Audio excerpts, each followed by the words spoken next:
right, HB, can you hear me? Yes, sir. All right, we'll start with James Ham.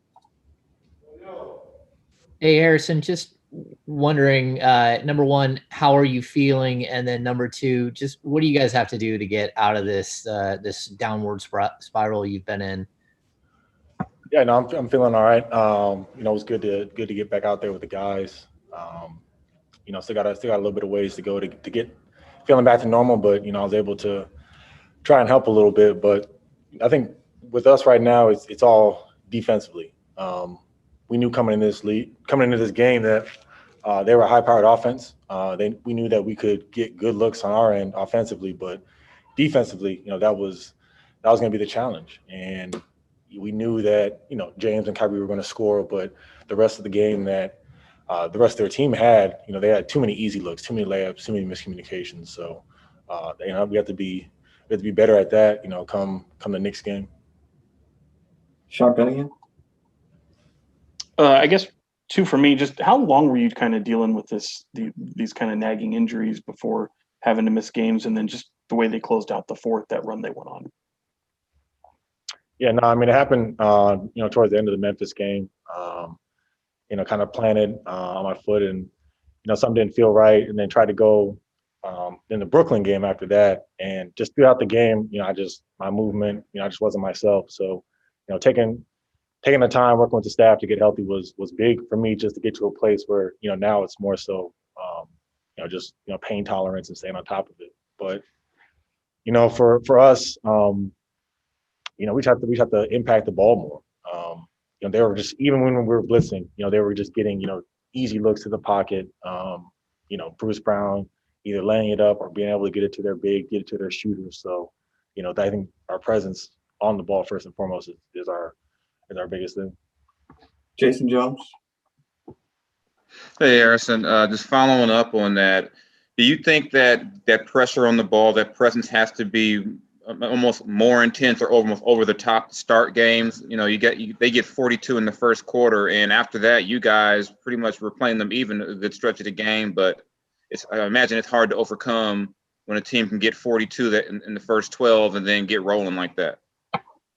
Absolutely. For us, a good defensive number is keeping a team under 30 in a quarter. So for them to get 42, for us to then, adjust our game plan. Obviously, Kyrie had a game going, offensively scoring, and then for him to then play make out of that and us to kind of be reeling, that wasn't, ideal. So, we just have to be better. I mean, there's a lot of different ways you can slice it, a lot of different areas that we can improve on, but the biggest thing is, we have to get a win.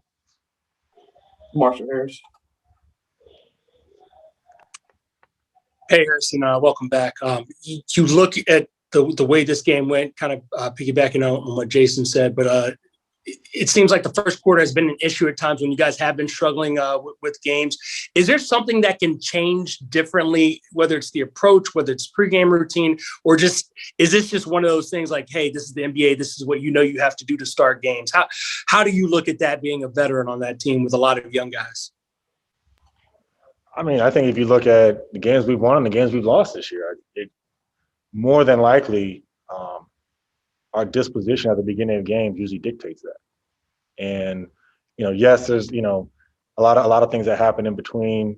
Fourth quarter, a lot of heroic performances that happen, but how you start the game and how our presence is on the floor dictates a lot. And throughout this losing streak that we've been on, we're always on our heels. We're always, not connected. And that's something, like I said, that at the end of the day, we can say a lot of different things, but we have to get a win. Tony Harvey. Yeah, Harrison. I mean, when you really look at it, you guys, with these injuries, you're playing every other night, you're playing back-to-backs, different lineups.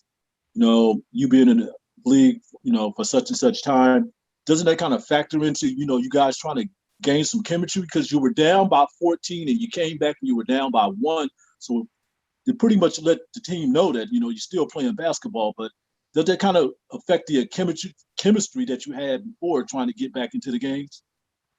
No, I mean, I think that, throughout this league, I mean, everyone's dealing with the same things, injuries, COVID protocol, all of that stuff. So, for us, we know the challenges, but looking back to the first time we played these guys, into the third quarter, I think it was a 2-point game at one point, and the game got away from us in that. So we knew that if whichever team decided to get stops, would either close the lead or extend it. And we were able to get some stops to get back into it. We just couldn't consistently keep getting stops, to give us a lead. Jason Anderson. Hey, HB, welcome back, man. Good to see you out there. As the losses kind of mount here, I'm sure everybody's frustrated and under some pressure. I wonder what you're seeing from your coaching staff. Are you seeing, strength in leadership or signs of trouble there? No, I mean, I think that, at the beginning of the season, when we were losing a lot of games, I think we were trying to establish, who are we going to be? Do we have the potential to actually, get this thing together, right the ship, and play the way we want to play? And now that we've demonstrated that, it's simply a matter of, look, we know we're capable of, and we're underachieving, and we have to collectively, take it upon ourselves, regardless of the scheme, regardless of the strategy. I mean, if we don't have the effort and attention to detail to go out there and compete at a high level, then it doesn't matter what we're doing. It doesn't matter what our coaches are saying. I mean, we're just not going to win games consistently. We might win a few, but not consistently. Real last one, Paulo, you get it? Oops. Sorry, unmute again, sorry. Harrison, I think after tonight, there's about 15 or so teams who are allowing, limited amount of fans in arenas. You guys haven't had fans, but I'm wondering, is it weird to go from, an arena with no fans to play with fans, and has that felt different at all? And you think like that maybe is an advantage in some cases? No, I mean, I think going back to when we went to Houston the first time, that was the first time we had fans in the arena, and I mean, it's a different feeling, to actually have that different energy, rather than just the music that's playing, and the speakers. It feels like how things used to be in a sense. So, it's always great to have fans in the building. But at the end of the day, when you're on the court, it doesn't change what you're trying to do.